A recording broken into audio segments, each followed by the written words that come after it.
Chapter 9, Psychoanalytic Approaches to Personality.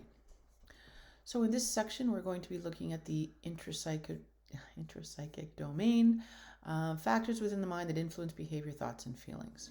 So this, of course, is going to be the section we talk about Freud. Freud and his psychoanalytic approach. So first, in this video, we're going to do a brief biography of Sigmund Freud.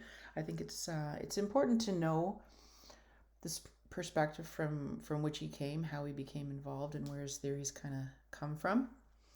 Then we'll look at fundamental assumptions of psychoanalytic theory, how things work. Then we'll be moving on to the structure of personality. So what does psychoanalytic theory say about how personalities develop, why we act the way that we do, and then in a later video we'll be looking at this other side. All right, well, let's start with Sigmund Freud. Sort of broke it down as usual to some important points here. Always important to know when people came to be, so just sort of have a timeline in mind. So he was born in 1856 in Vienna, and he didn't start out as a psychologist at all or a psychiatrist. He started out as a researcher in neurology. So he's researching away in neurology, and he sort of noticed that there's more money in medicine. He's got a family, he's got to take care of his family, so he decided to get a medical degree and become a doctor. So while he had his practice, and he's a doctor, he went to, where did he go? He returned to Vienna, and he studied hypnosis, and then he started a practice treating patients with nervous disorders when he went back. So he's using hypnosis, treating these nervous disorders, which, of course, if you're thinking of hypnosis, now you're starting to think about the unconscious mind, bringing unconscious thoughts to the surface, right? So this is when he started developing the theory of the unconscious. Began developing the idea that portions of the human mind were outside conscious awareness. So he sought to understand how the mind operated. If you've got pieces that are outside the unconscious, and you're doing hypnosis, and they're bringing these things into the forefront, and they're having these reactions.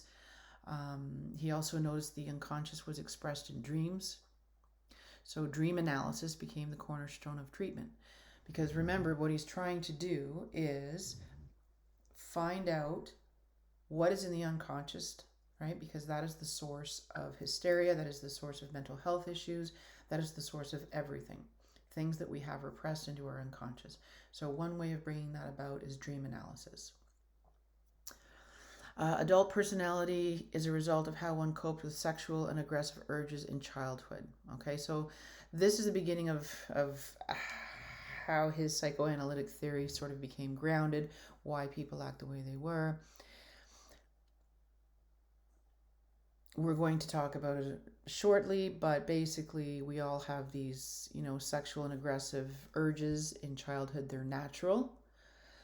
They're natural instincts. But society says, no, you can't say things like that or think things like that or feel things like that. So because you feel, as a child, you feel guilty or embarrassed or like a bad person, you repress it into your unconscious, and there it sits and creates problems for you. More timeline, 1910, the International Psychoanalytic Association was formed. So it really took shape. Almost 50 years later. His methods and theory were highly controversial. Another form of treatment that he asserted was called the talking cure, which basically you're talking and asking questions or doing free association or that sort of thing. And in doing free association, where you say the first thing that comes to your mind, the idea is that hopefully some of the things that come out are going to be from your unconscious. And when they come out, then you can address them, then you can deal with them, and that's how you resolve issues. So anyways, The other medical communities thought that this talking cure was absurd, likely thought the dream analysis was absurd as well. And during this time in 1910, reference to sexual and aggressive urges, especially in children, was highly improper. So, yeah. Oops. Okay, so let's get into the fundamental assumptions of psychoanalytic theory. So, human mind is like a hydraulic system operating by internal pressure. The drive of the source of energy for everything is called psychic energy, according to Freud. Personality change occurs with redirection of one's psychic energy. So you've got psychic energy driving around in your mind. It operates by the law of conservation of energy. So you always have a set amount of psychic energy in your mind. You can't increase it, you can't decrease it, but what you can do is redirect it, right? So if you channel your aggressive energy into sports, then obviously there's less aggressive energy to spend elsewhere. So you can move the energy around, but you can't get rid of aggressive energy. You can't get rid of your sexual energy. You can just redirect it.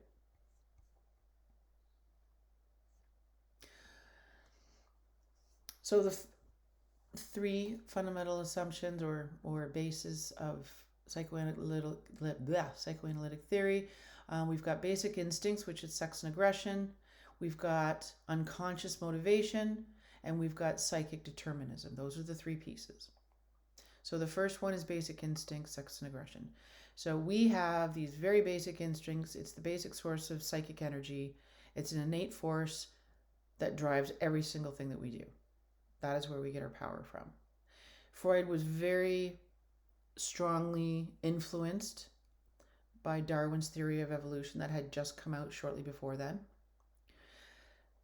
His initial theory was actually somewhat similar or paralleled Darwin's theory, because originally he had self-preservation instincts and sexual instincts. Those were his two.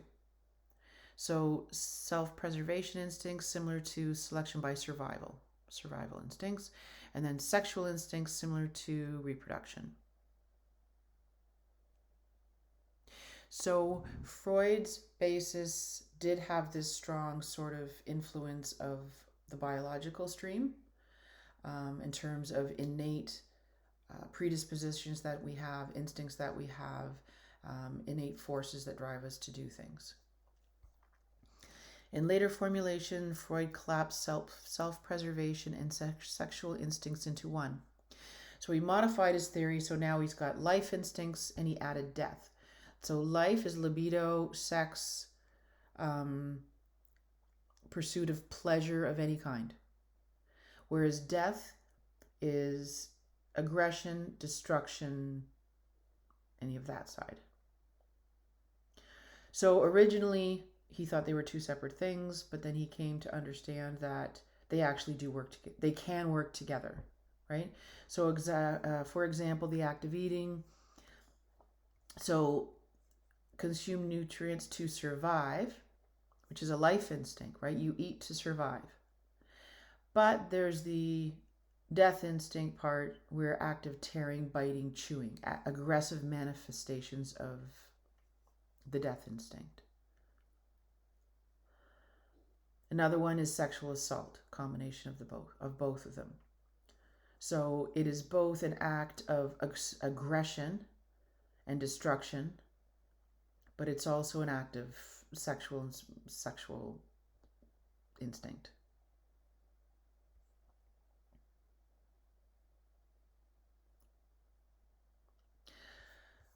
The second part is unconscious motivation. It's about our unconscious. So what does that look like? He says the human mind consists of three parts: the unconscious, preconscious, and unconscious. And this is a nice little diagram here, which you have likely seen before. So the conscious is this part up here. It contains your thoughts, your feelings, everything that you are presently aware of, right? Imagine this is like your head above water, so you can see all of this. The preconscious is this little part here, this light blue. It contains information that's you're not presently thinking about, but you can easily be retrieved and made conscious. What did you do yesterday? What was the name of your friend? Anything. It's in your memory. It's just not on the surface. And then finally, the unconscious, which is the largest part.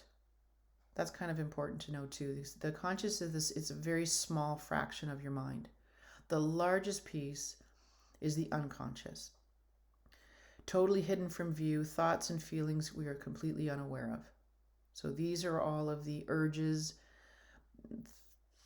thoughts and beliefs and wants and motivations and desires that we repress because we think society thinks they're not good.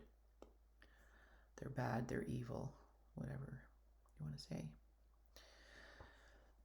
Society does not allow us to freely express our sexual and aggressive instincts. Yes, this is what I just said. Sexual and aggressive urges, they're so distressing to a person that you banish them to your unconscious so that you're unaware of them, right? You don't do it consciously. It's something, it's a form of protection that your mind does, right? So in order to relieve the distress, it pushes all of these bad, evil thoughts into our unconscious to relieve us. All kinds of unacceptable sexual and aggressive urges, thoughts, and feelings accumulate in the unconscious during the course of a typical childhood. So this part is important. There are hundreds or thousands, however you want to say, of repressed urges in your unconscious, and this happens during childhood. Yeah, the iceberg metaphor. Freud argued that the unconscious material can take a life of its own. It's called the motivated unconscious. So things can leak out of the unconscious into the conscious. So of course that's going to be when we say things like a Freudian slip, or things just sort of thoughts or feelings or urges sort of leak through somehow and appear in the conscious. I should get better at this. There we go. Okay, psychic determinism. This is the third and final piece. Freud argued that nothing happens by accident. Instead, there's a reason behind every thought and feeling. So you can sort of compare this to Darwin a little bit, right? Because Darwin says that nothing exists by accident. Everything is there for a reason because it serves a function.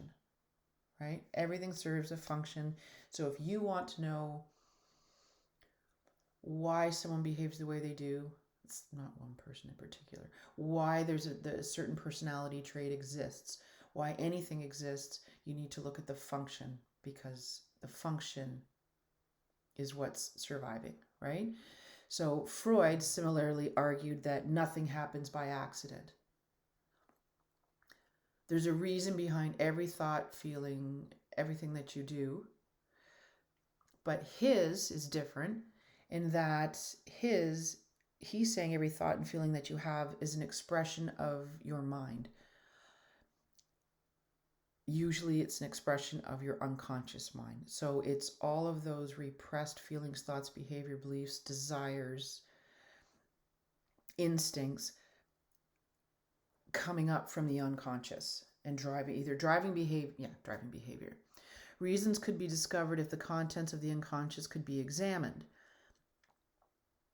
So if you can bring those repressed feelings up and examine them and talk about them and bring them into the consciousness, you could treat the person. Most symptoms of mental illness are caused by unconscious motivations or memories. To cure a problem, the unconscious cause must be discovered. There's a little story there about the talking cure, right? And Anna O. So the example, and do read it. Okay, so Anna O was this young girl, and she went home to take care of her father who was dying. He had a cough, he had, whatnot, and he got really sick, and then he died. And then after he died, she became very mentally ill. And so